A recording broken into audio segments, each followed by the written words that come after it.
that, we're going to go ahead and get started just in the interest of time, and I apologize for these technical snafus. We'll make the best of it that we can.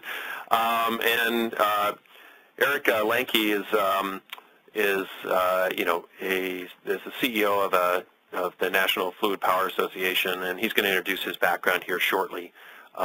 He is a great guy who is open enough to spend time with me on a call to talk about member engagement, and from that call, that actually inspired this whole series. He really had a very interesting perspectives on the topic, far broader than I came into the conversation with, and by the end of the conversation with him, I was like, oh my gosh, this is great stuff. I need to spend more time with you, and this is kind of my way of getting this to happen. So I'm really excited to have Eric present today, and with that, I'm going to get out of his way, and Eric, I'm going to let you take it over. All right. Well, thank you very much, Tony, and I'm hoping that everybody can hear my voice. I guess one of the quickest tests that we can do is we've actually set up a poll question because I wanted to get a sense of who was all in the room with me in terms of your own backgrounds. As Tony said, our goal is to keep things interactive as we go through our hour here. So let me push out the poll to everybody, and I'm going to be asking you to respond to this question, which you should see on your screen right now. I'm just looking to get a sense of the demographics that are participating with us. Are you an association executive? Are you an association staffer at a different level than the executive? Are you a volunteer primarily for an association? Are you a consultant to the association industry, or are you an industry partner to the association community? And so I'll give just, I see the votes coming in now, so that's great. I'll give it just another second or two here as people register their votes, and we have a pretty wide consensus here, so let me see if I can publish the poll so everyone else can see it. Oops. Okay, I hit the wrong button, so I'd ask you all to vote again, please. Just like Chicago, I guess. Vote as many times as you'd like. And we'll see if we get a different result this time around. Looking just about the same here. So I'm going to go ahead and hit the right button this time. And that should push out the poll results to everyone, which shows us that by far the most common category here is an association staff person, followed in a distant second by association execs. And that's great because like that 90-some%, I am currently an executive and have been an association staff person for my entire career. So a lot of the information that I'm going to be sharing is actionable, I hope, on an association level. So let me tell you a little bit about me and my background before we get started for real. I obtained my CAE designation in 2002. Currently, I'm serving, as Tony said, as the CEO of the National Fluid Power Association. That is a trade association that represents the hydraulics and pneumatics industry. But prior to that, I worked for an association management company where I held leadership positions for a number of different professional medical societies. So over the span of my career, I've worked with professional societies, with trade associations, with large organizations, with small organizations, and feel that I have a wide-ranging set of experiences. I'm also very active in the Wisconsin Society of Association Executives. I'm, in fact, currently on their board serving as their treasurer, which probably most of the association folks in the room know that means I'm on the track to become president in 2 years for WSAE. One of the first volunteer roles that I did with WSAE was to chair what we called the Innovation Task Force, where I helped author a a white paper on how associations can adopt some of the innovative principles and practices that we see in largely for-profit organizations. And my work there has not only helped shape my own association, but is helping to shape WSAE as well. One of the outgrowths of that innovation work was the creation of something we called innovation circles. And I'm currently facilitating a circle within WSAE on the subject of member engagement. And I'll clearly be talking about more about that in a few minutes. But finally, because I evidently don't have enough to do in my spare time, I also am a blogger. My blog is a place where I really like to share some of my own thinking and some of my own learnings about leadership issues, of course about innovation, and now increasingly about member engagement issues.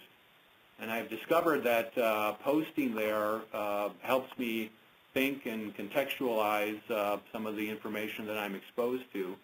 But more importantly, it's connecting me to a wider community of thinkers and experimenters. And if you're not currently following me at the blog, I would encourage you to join in the conversations that take place there, because they're certainly helping me and the participants think about some of these issues. So with that introduction, let's get back to this question about what an innovation circle is. Much of what I'm going to talk about today comes directly from the discussions that I've had with other members of the circle, especially the one focused on member engagement. And in a nutshell, you can think of a circle as an informal professional network where people who are interested in exploring innovative approaches to specific issues can do so, and really importantly share those experiences with a broader community. In other words, it's a member engagement opportunity. It's one that WSAE is currently using to bring members and people from a broader community with similar interests together, support them in their own search for solutions, and then help broadcast some of the ideas that are coming out of those discussions to a wider audience. And this webinar today is a really key piece of that initiative. Apart from the discussions I've had on the blog, this is really the first opportunity I've had to share some of this information with a broader association community. And that's one of the reasons why we want to keep things discussion focused. I want to listen to your own feedback, hear your own ideas, and by participating, you'll become part of our circle as well. You'll help us broaden our understanding and help us find better solutions that we can all translate for our own success. So let's think about member engagement as the question to focus on. For me, this was something that my interest in this subject arose directly out of the challenges that I'm facing in my own organization. When I came on board as the CEO at NFPA about 6 years ago now, I frankly inherited an association that was already benefiting from extremely high levels of engagement among a group of leaders on our board and among our key committees. And indeed, much of the success that we've experienced during my tenure is a direct result of their dedication to our mission and to their ongoing involvement in our activities. However, it's 6 years later now, and that initial class of leaders is beginning to move on. And about 2 years ago, we turned around and realized that we weren't building the appropriate pipeline of new members in the organization who were ready to step up and take on some of those leadership roles. And so we would find ourselves asking for volunteers, and we would feel very much like the speaker in the picture I've put up on the slide before you. It's not just that there weren't enough people volunteering, it seemed like there weren't enough people that were even hearing what we were saying and clearly didn't have an understanding of what we were trying to accomplish. And so we began to look for ways to engage a broader pool of our members into our activities initially, and then ultimately draw them into the strategic and operational mechanisms that we utilize to determine and create new programs and new value for the membership itself. So leading this innovation circle on member engagement was a fairly easy choice for me to make in my volunteer role at WSAE.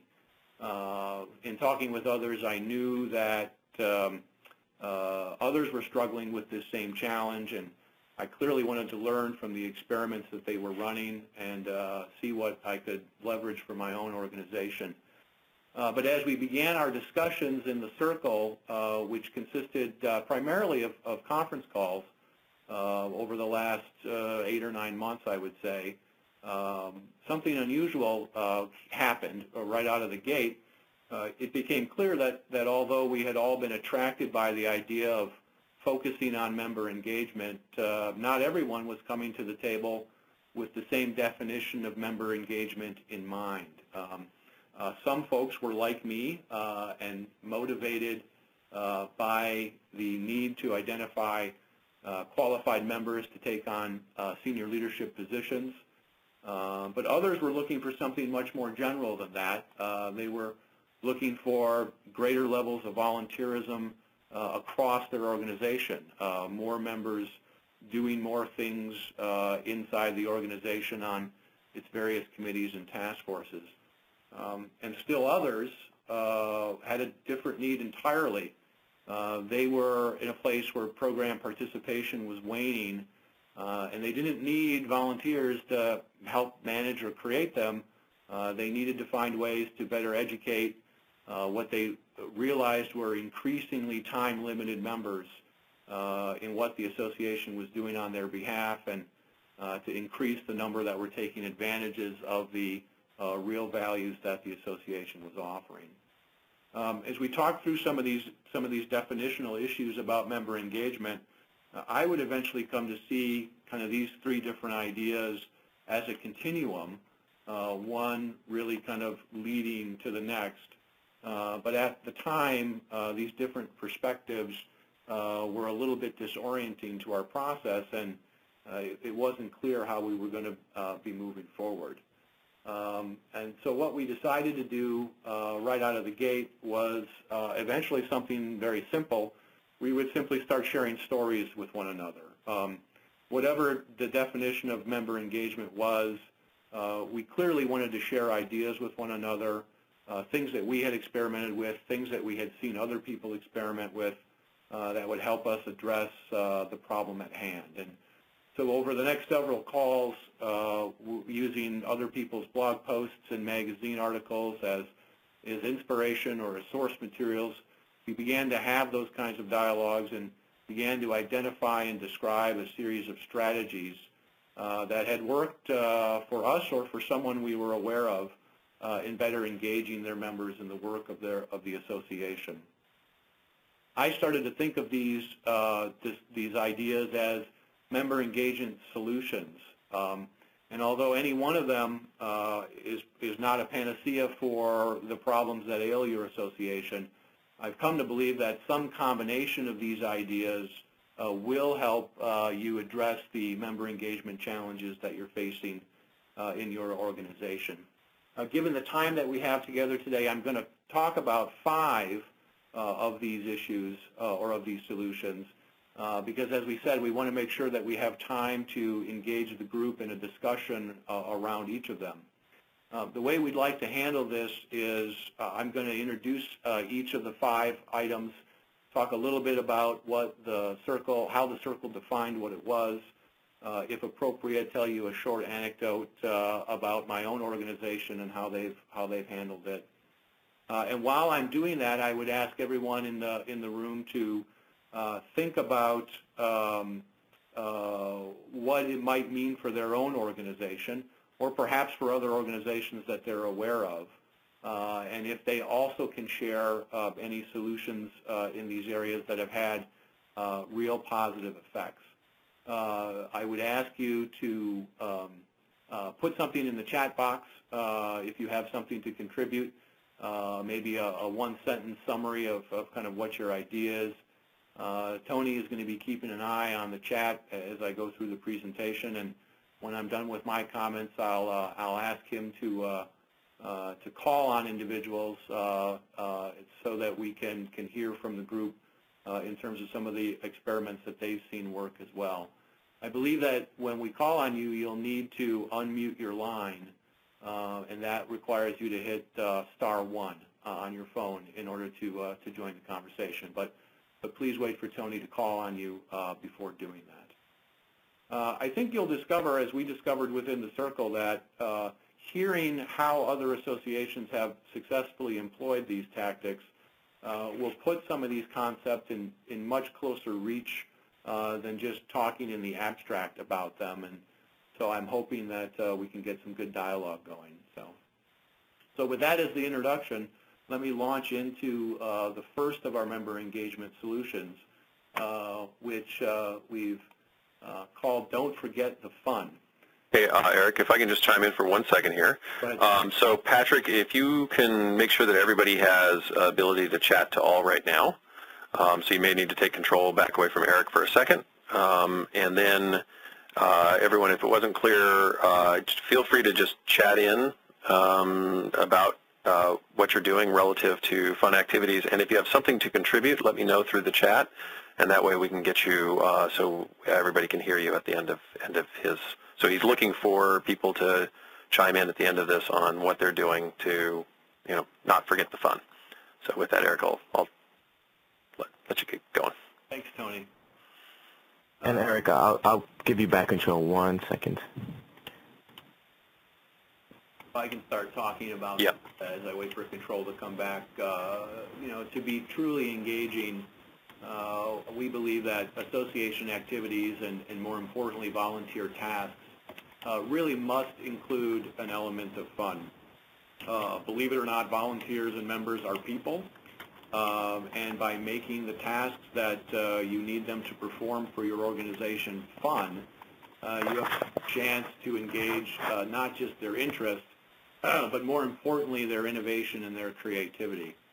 I think it's important to point out that when we talk about fun, it's not necessarily frivolous fun. I've had experiences where too much mindless fun is actually a detriment to the process as serious-minded volunteers begin to question the value of participating in those activities.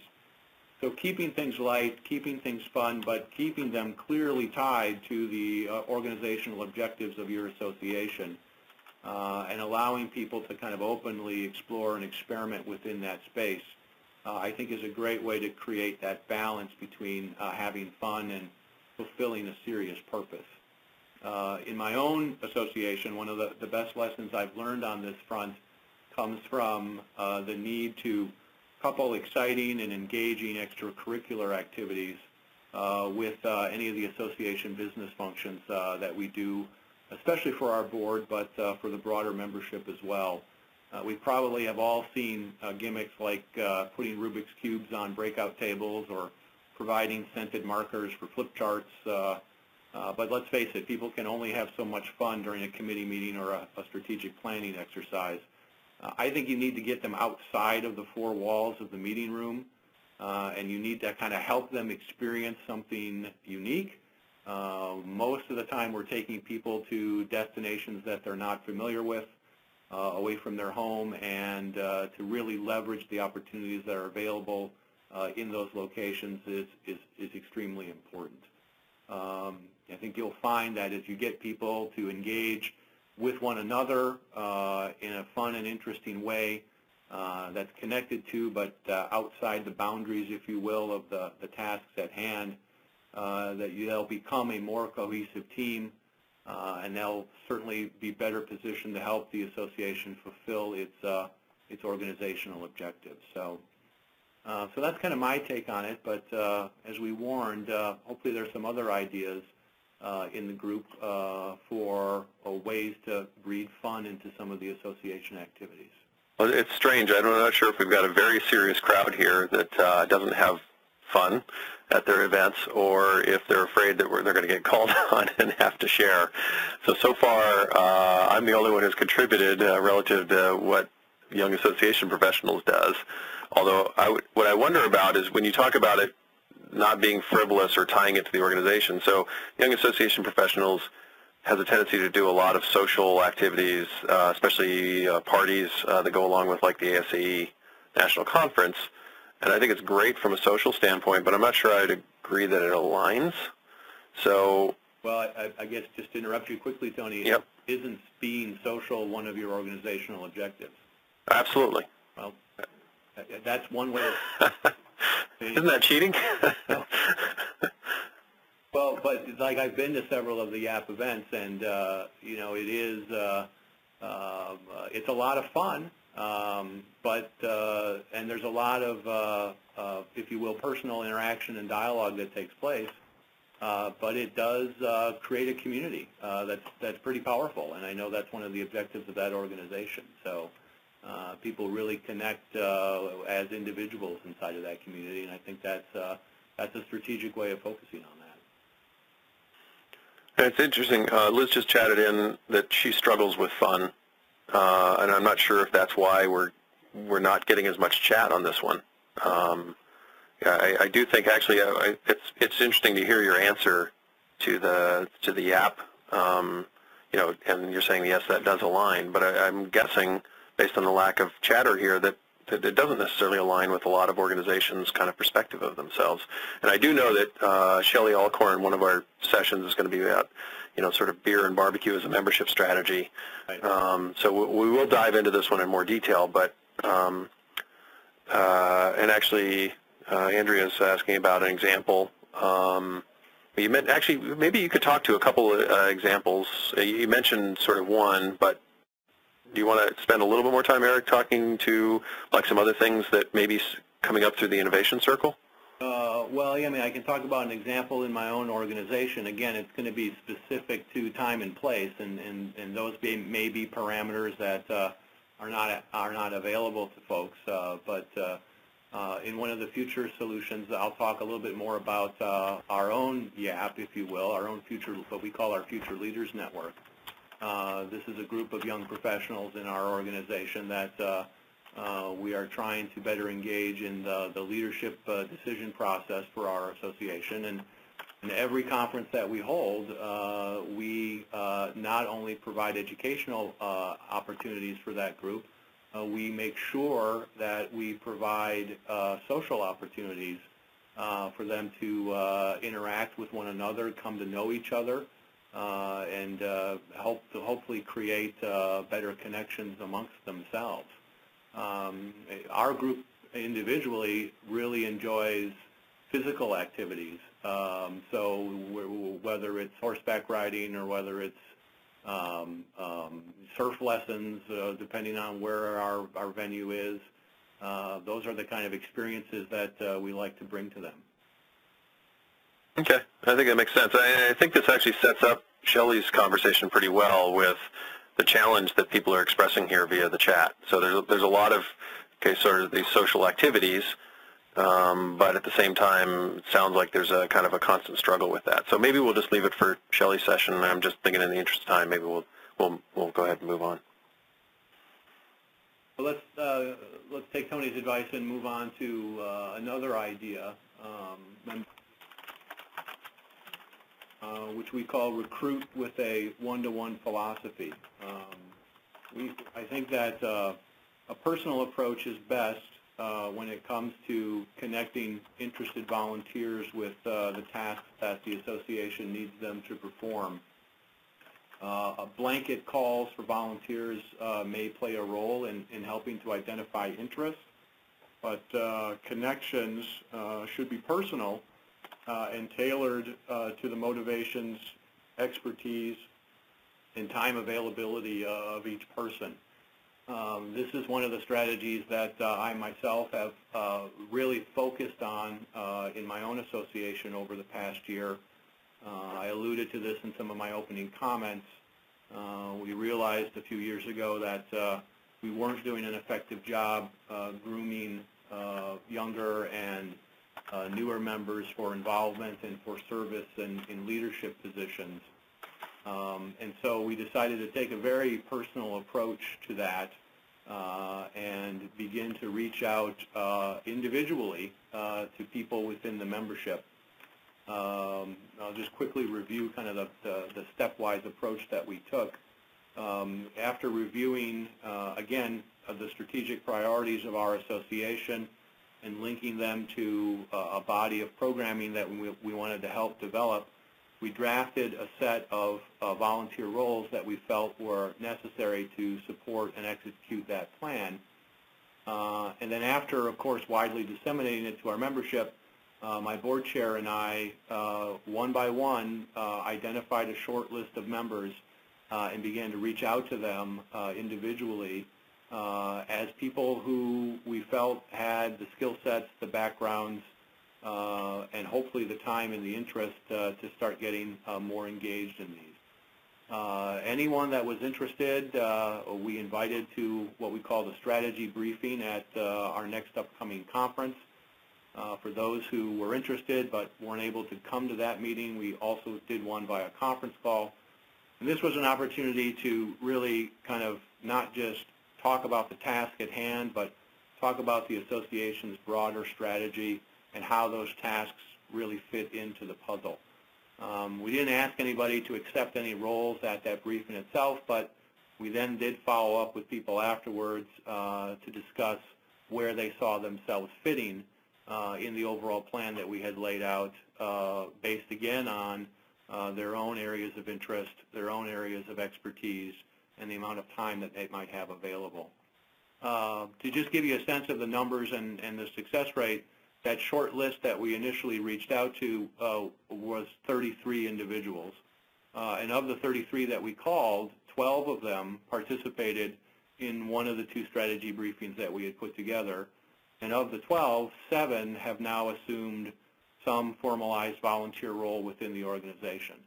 And that has helped, obviously, because there are now 7 additional names on our list as we think about grooming people for future board service or higher level leadership positions in the organization. Just let me reflect a little bit on the process. There were several factors that were extremely important for its success, and the most significant of which was the time, particularly my time as the CEO and the time of my association board chair. It was no small task in that regard, but our involvement, I think, at least at our scale, paid tremendous dividends in terms of not just that final output, but the attention that was given our request by the members that we had reached out to. The personal engagement of the association's leadership team, if you will, reaching out and seeking their involvement was cited numerous times as we talked with people about as one of the reasons that they chose to get engaged. So that's my own story about very targeted outreach that had successful results. Tony, what does the chat look like? We've got again, it's a little quiet right now.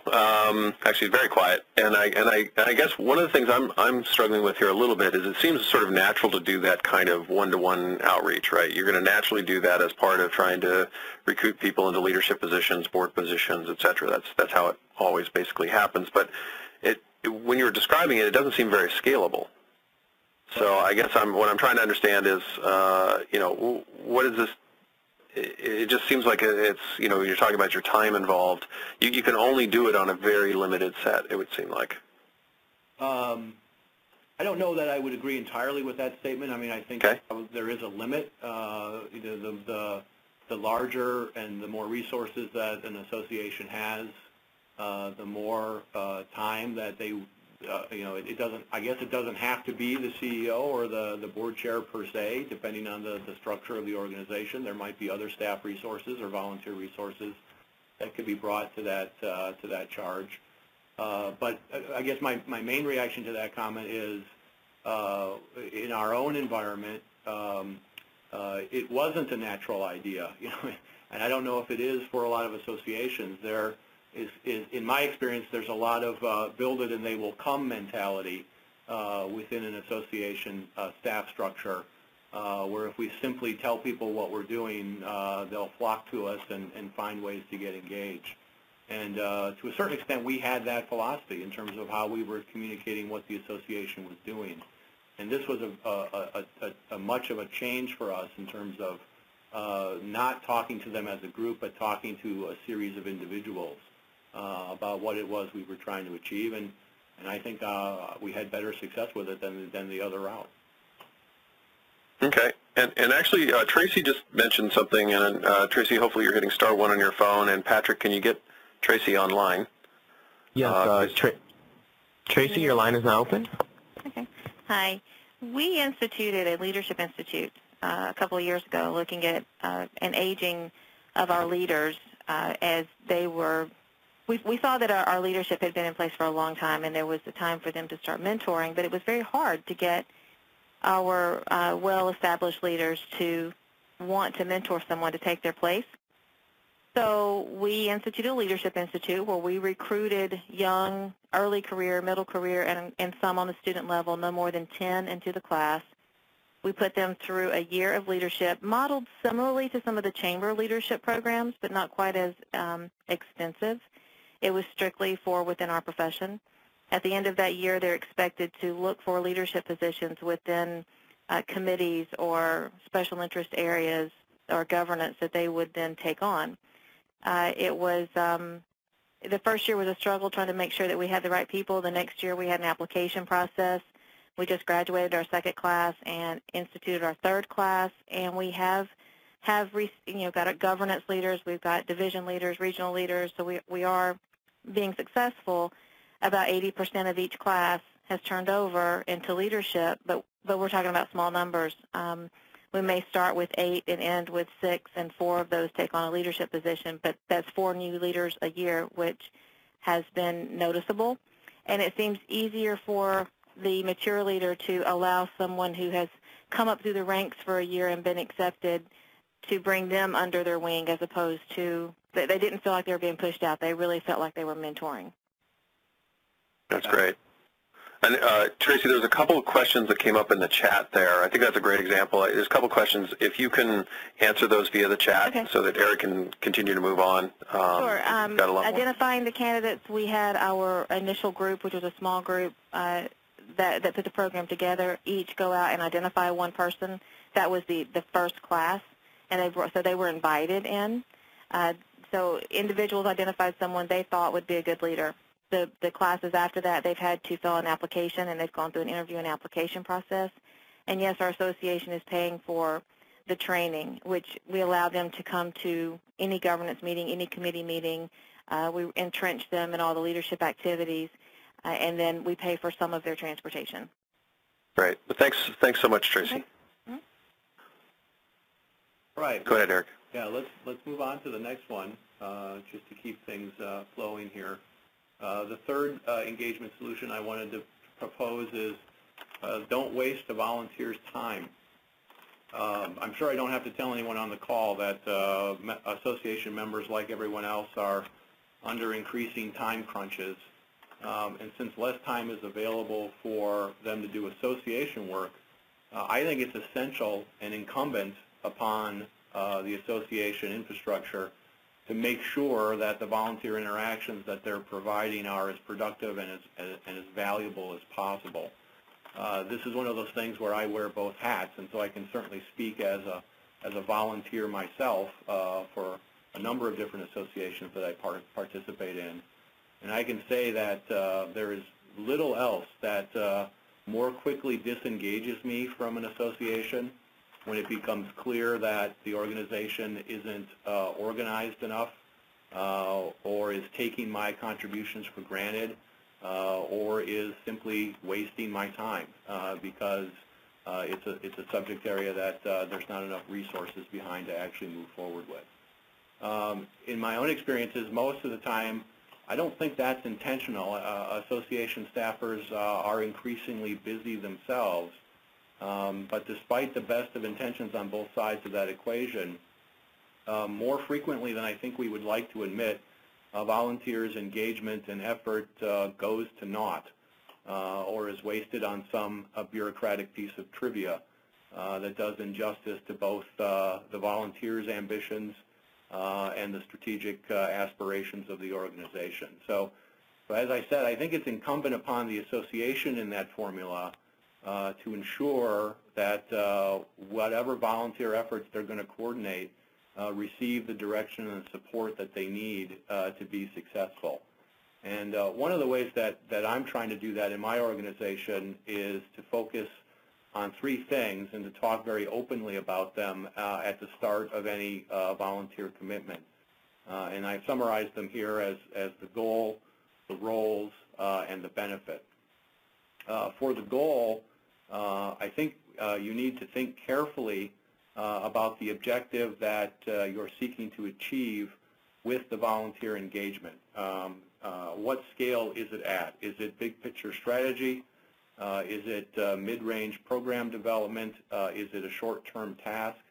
You need to be very clear about that up front, and it's important to not let the volunteer think it's one when it's actually another. That will, I think, only lead to disappointment and confusion. And whatever the goal is, you have to give volunteers the opportunity to bow out if it's something that they're not interested in, if it's something that they're not willing to work towards. For the roles, it's important to be upfront about who is responsible for doing the organizational work that is associated with the volunteer task. I think one way to address this is to be very clear about the amount of staff support that's going to be available, again, before the volunteer takes on the responsibility. We probably all have experiences with volunteers that like to roll up their sleeves and do everything themselves, but others need and require and prefer staff to handle all the logistics and to do all the coordination that would be necessary.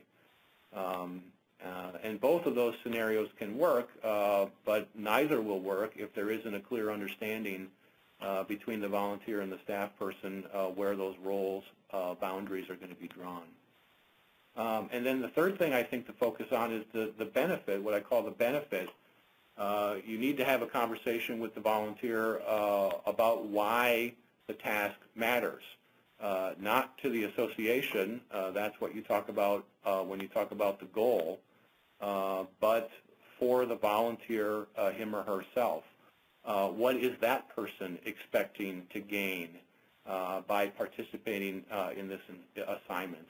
And do their expectations align with what the association is willing or able to provide? Many volunteers are looking for professional development opportunities, and I think their volunteer tasks within an association can easily be positioned to fulfill that requirement. But sometimes a volunteer is looking for something very different. They're looking for a chance to promote themselves. They're looking for opportunities to widen their circle of influence. And these are not necessarily bad benefits that an association can offer their volunteers. But again, it's critical to clarify those things up front so that expectations on both sides of the coin are aligned in this regard. So those are my comments on volunteer time and how to ensure that it's handled most productively.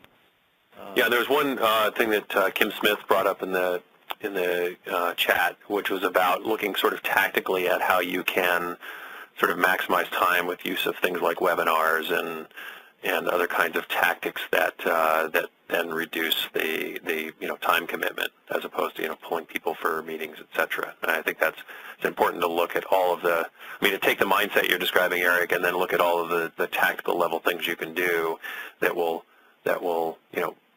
increase efficiency, but also reinforce the message that I am, as an organization, thinking about how I don't waste your time.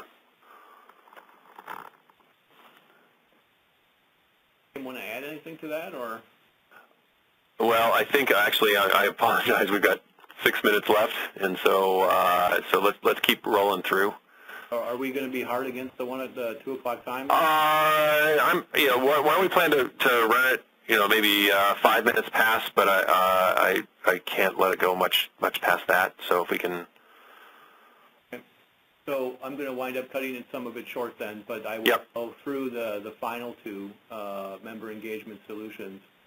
There was a discussion that I had planned after that about a structure that I'm trying to build within NFPA that leverages some of these ideas. And I'd be happy, I'm actually planning a blog post on that subject.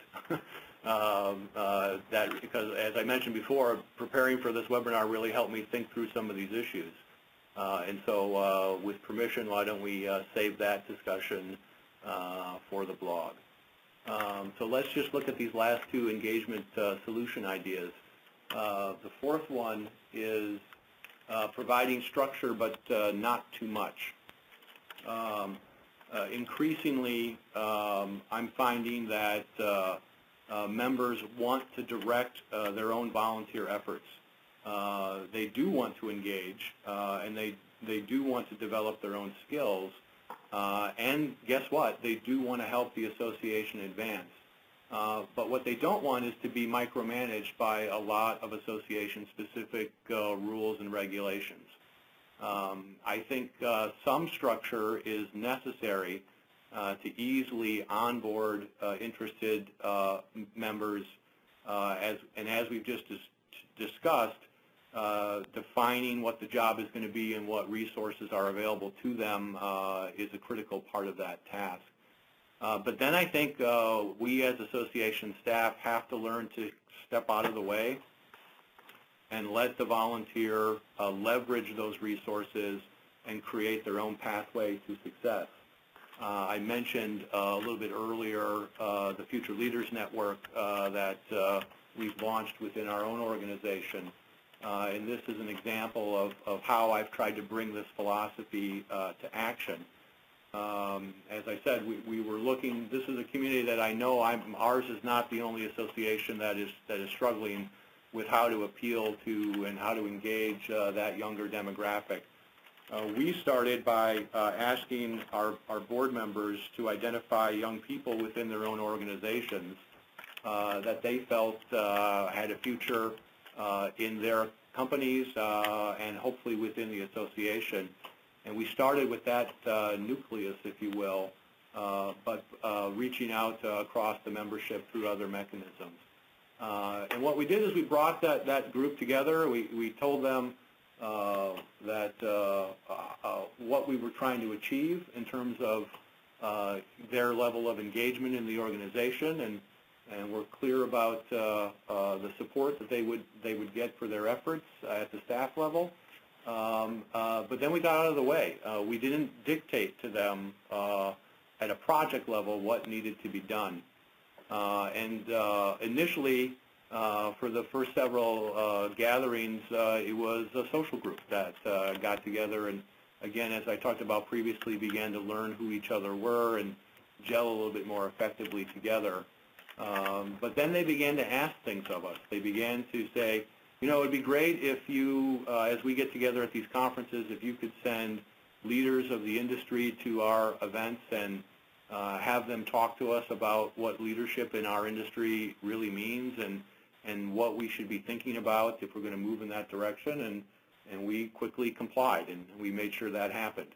And after that had happened for a while, they said, you know, we would really like the opportunity to exercise some of our own ideas in terms of making presentations to the membership about things that are going on in our companies that we're working on that we think are interesting and innovative, and use that as a platform to get feedback. And we quickly complied and got out of the way and let them do exactly that. And with a couple of ideas like that, we quickly saw this group grow from that initial nucleus of 10 or so to a more vibrant community now around 60 members in that environment.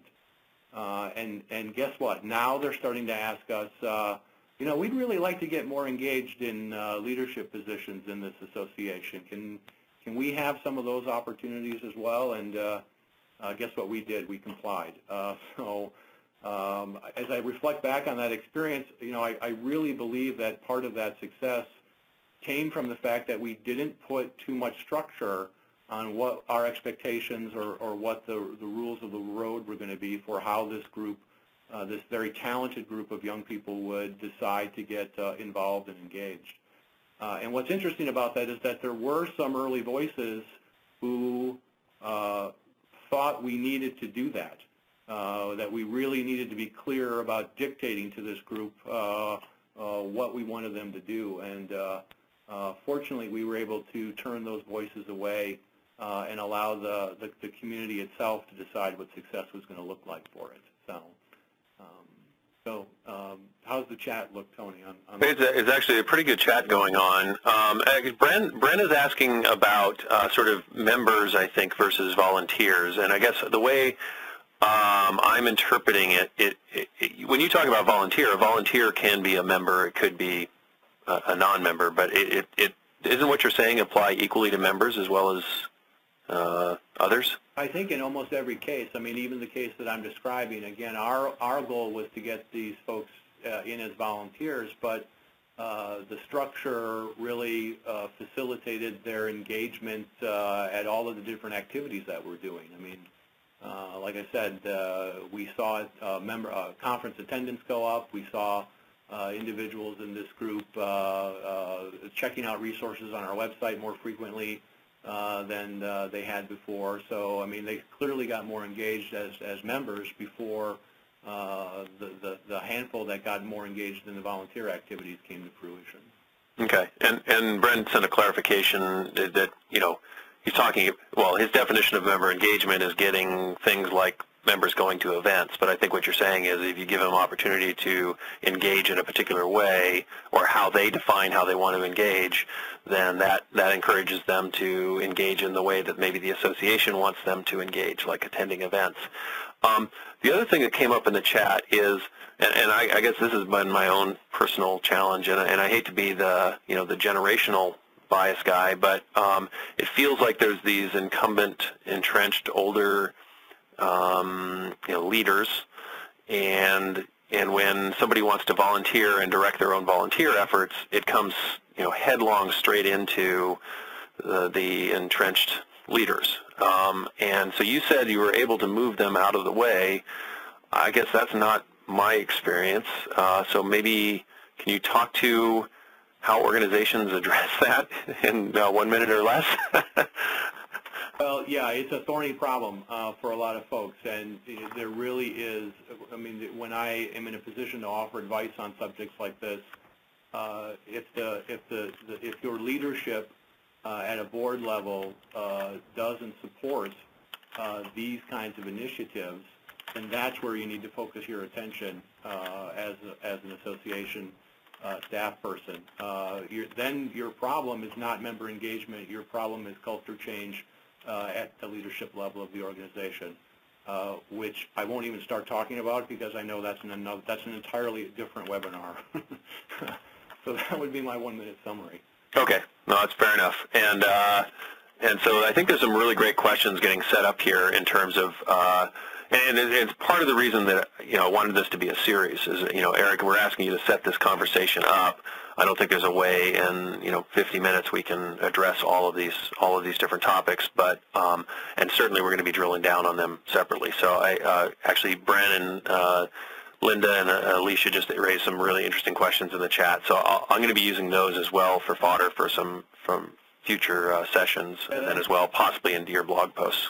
That might be a great way. Again, it's difficult for me to follow the chat conversation on. Yep. I will review it, and I'd be happy to talk with anybody offline if there's questions. But yes, as you said, if the folks haven't checked out the folks that are coming after me in this series, you really, really should.